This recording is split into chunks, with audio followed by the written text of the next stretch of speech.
विश्व 24 न्यूज हर पल आपके साथ। उजनी धरणात वाळू माफियांवर मोठी कारवाई। वाळू उपसा करणाऱ्या 6 बोटी केल्या नष्ट।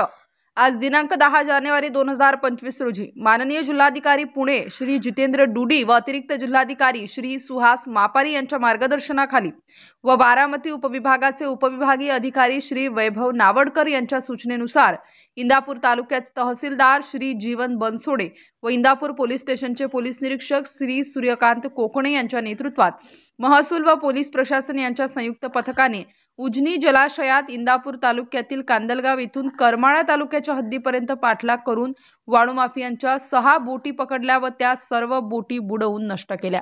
सदर कारवाईमध्ये इंदापूरचे निवासी नायब तहसीलदार श्री अविनाश डोईफोडे, इंदापूर मंडळ अधिकारी श्याम झोडगे, माडवाडी मंडळ अधिकारी औदुंबर शिंदे, इंदापूर ग्राम महसूल अधिकारी अशोक पोड, ग्राम महसूल अधिकारी कालठण वैभव मुळे, ग्राम महसूल अधिकारी गलांडवाडी नंबर 1 भास्कर घोडवे, तरंगवाडी ग्राम महसूल अधिकारी मनीषा पोड, पडस्थळ ग्राम महसूल अधिकारी राजश्री ढमे, बाभुळगाव ग्राम महसूल अधिकारी वृषाली कारंडे आणि पोलीस कर्मचारी लक्ष्मण सूर्यवंशी व दत्तू जाधव यांनी सहभाग घेतला होता।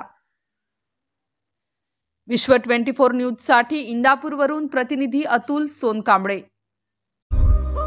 राज्यातील महत्त्वाच्या आणि आपल्या भागातील ताज्या बातम्या पाहण्यासाठी आजच आमच्या विश्व 24 न्यूज चॅनलला YouTube वर सबस्क्राइब करा आणि बेल आयकॉन प्रेस करा।